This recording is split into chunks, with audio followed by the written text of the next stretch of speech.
यकम मार्च 2026 वो तारीख जिसने पूरी दुनिया का नक्शा हिला कर रख दिया। जब पूरी दुनिया सो रही थी तब ऑपरेशन एपिक फ्यूरी के तहत अमेरिका और इजराइल के 200 से ज़ायद जंगी जहाज़ों ने ईरान के 500 निशानों पर क़यामत बर्पा कर दी। मगर ये सिर्फ मिलिट्री टारगेट्स तक महदूद नहीं था। इस हमले की सबसे बड़ी और दहशतनाक खबर तेहरान के दिल से आई। ईरान के supreme leader Ayatollah Syed Ali Khamenei अब इस दुनिया में नहीं रहे। ईरानी सरकारी मीडिया ने तस्दीक की है कि उन्हें उनके ऑफिस में उस वक्त निशाना बनाया गया जब वो अपनी जिम्मेदारियां निभा रहे थे।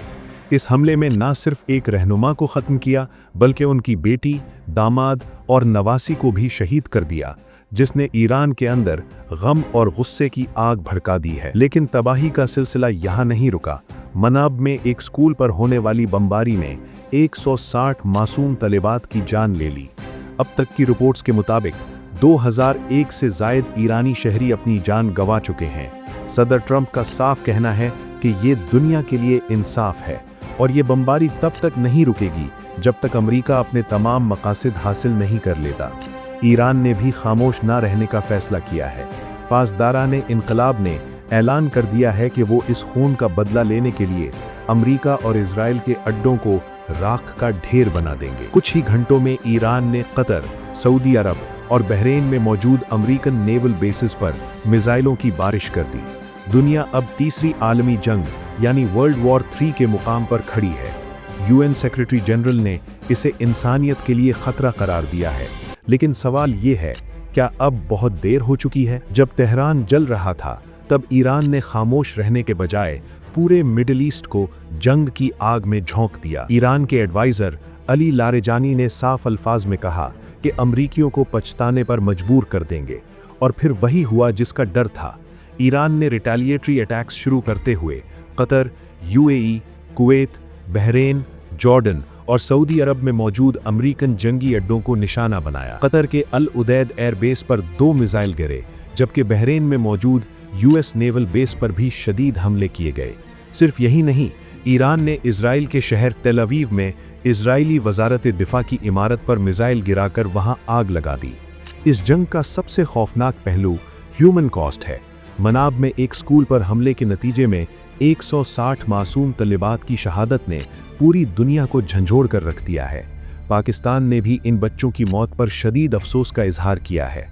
इधर अमेरिका के अंदर न्यूयॉर्क टाइम्स जैसे बड़े अखबारात ने सदर ट्रंप के इस इक़दाम को लापरवाह और गैर जिम्मेदाराना करार देते हुए कहा है कि उन्होंने कांग्रेस की मंजूरी के बगैर ये खौफनाक जंग शुरू की है। बरतानिया के प्राइम मिनिस्टर कीयर स्टारमर ने तस्दीक कर दी है कि ब्रिटिश रॉयल एयर फोर्स भी इस इंटीग्रेटेड रीजनल डिफेंस ऑपरेशन में अमेरिका का साथ दे रही है। दुनिया 2 हिस्सों में बंट चुकी है। एक तरफ वेस्टर्न पावर्स हैं और दूसरी तरफ ईरान का एक्सिस ऑफ रेजिस्टेंस, जो अब खुला बदला लेने पर उतर आया है। क्या यह सिलसिला यहीं रुक जाएगा या फिर 2 मार्च 2026 की ये सुबह इंसानियत की आखिरी सुबह साबित होगी? क्योंकि अब बात सिर्फ 2 मुल्कों की नहीं बल्कि वर्ल्ड वॉर 3 की शुरुआत की हो रही है। यकम मार्च 2026 की दोपहर तक दुनिया का निज़ाम दरहम बरहम हो चुका है। ईरान ने अपनी तमाम फ़ज़ाई हुदूद बंद कर दी हैं और पूरे मुल्क में इंटरनेट सर्विस मुअत्तल है। मगर तेहरान से आने वाला आखिरी पैगाम अब सोशल मीडिया पर तेज़ी से फैल रहा है। आयतुल्लाह खामेनेई ने अपनी शहादत से पहले एक पैगाम छोड़ा था कि ईरानी कौम जानती है कि क्या करना है, और इमाम हुसैन अलैहिस्सलाम का कौल नकल किया कि मुझ जैसा कोई यजीद जैसे की बैत नहीं करेगा।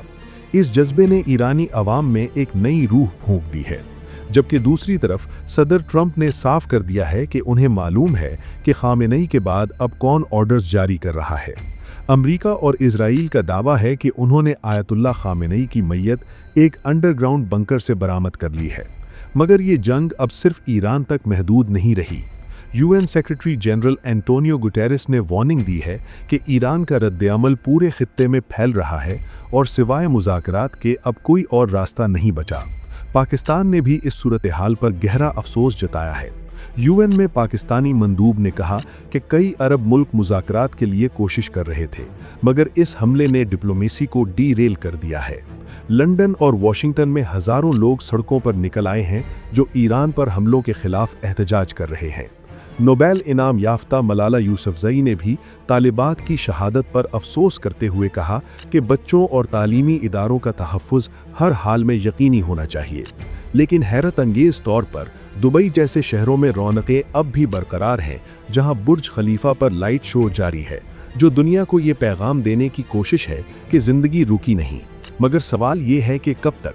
क्या ये सिर्फ एक रीजनल कॉन्फ्लिक्ट है या फिर ये वाकई वर्ल्ड वॉर 3 का आगाज़ हो चुका है? ऑपरेशन एपिक फ्यूरी ने न सिर्फ ईरान का नक्शा बदला, बल्कि पूरी दुनिया को एक नामालूम दहशत की तरफ धकेल दिया है।